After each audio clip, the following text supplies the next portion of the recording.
I would like to welcome everybody out and just let you know that I am a crier. But I have been crying for like 2 days straight, literally. Like I walk out in the garage and I'm crying, because they just make fun of me when I walk in the house. I'm hoping my tear ducts have been emptied and I can get through this. But thank you for coming. On the Maggie side, if you're here, you mean something to her. Because a lot of people weren't able to make it because they don't mean as much. But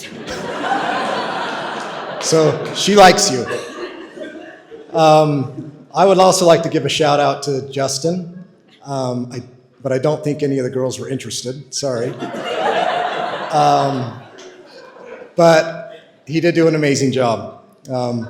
When I first found out that Justin was officiating here, I was like, oh.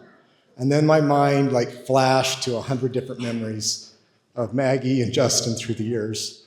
And I was like, he's perfect. He's going to do an amazing job. And well done. Well done, Justin. These two also have kind of an interesting relationship, Justin and Maggie. They've always been very competitive, but always good friends.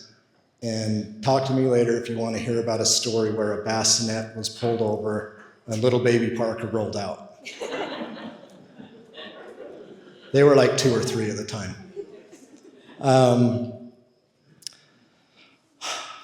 Maggie, where do I start?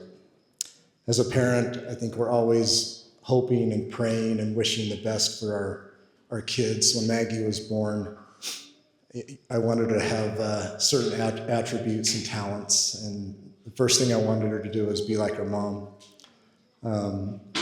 So as I prayed that she would have some of her mother's attributes, those things came true. She became lovable. She became beautiful both inside and out. She became selfless. She became incredibly accepting. She likes everybody. It doesn't matter your race, your religion, your identity, your beliefs. Maggie will be your advocate. She will have your back when you're not there. When Maggie was a few years old, we could see that she was a little bit lonely. And so we started praying for a sibling.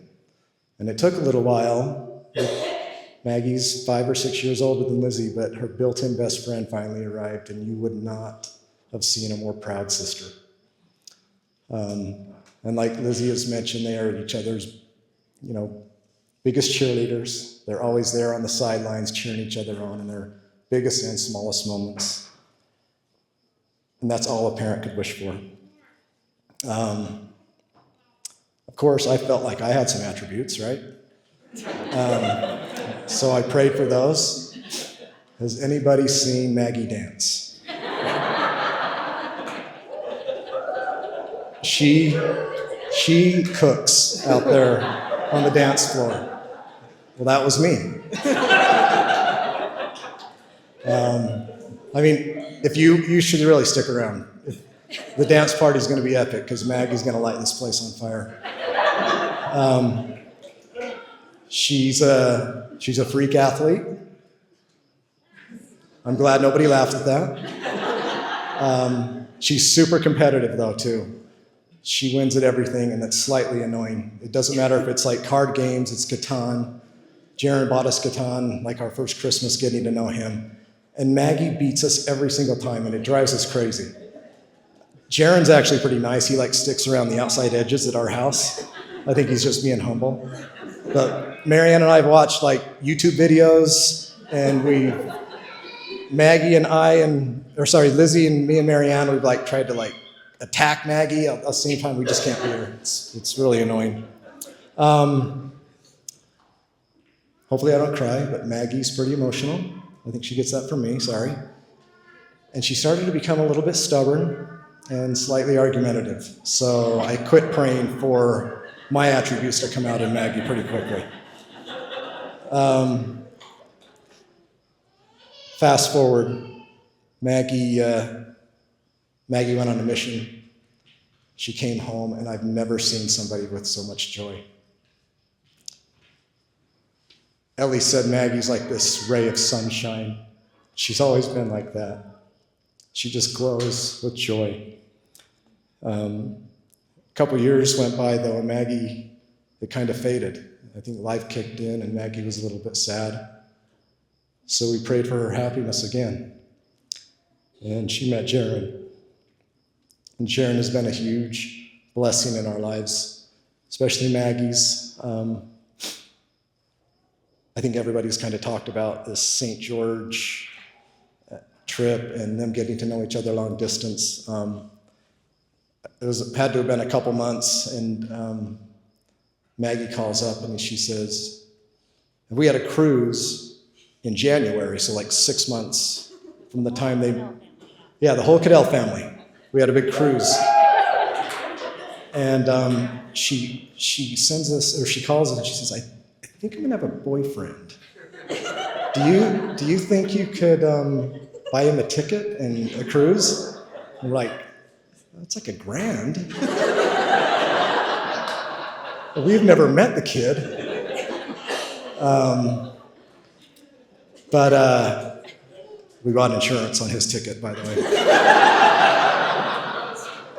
But we were hoping it would work out. And like I say, when we finally did meet Jiren, we fell in love with him. We found out exactly why Maggie and him are dating.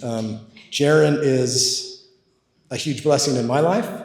There's finally another male in the household.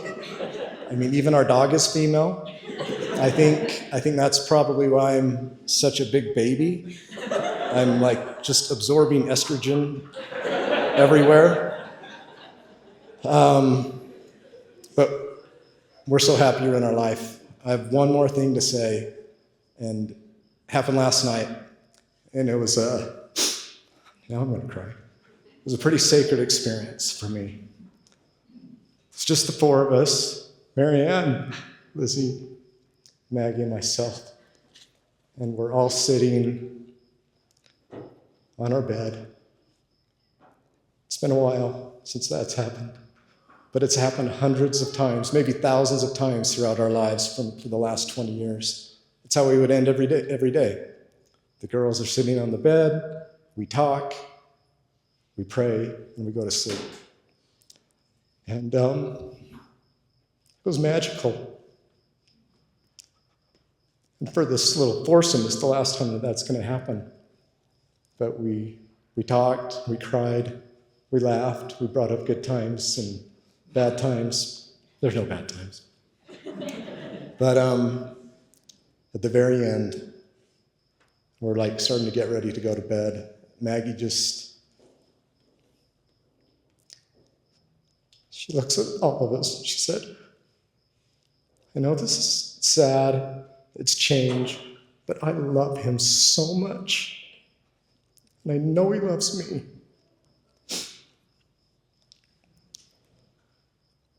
He is so good to me, and he is so kind. And he makes me so happy. And that's all a parent wants to hear. I love you guys, and I wish you the best. And I think you're going to conquer the world.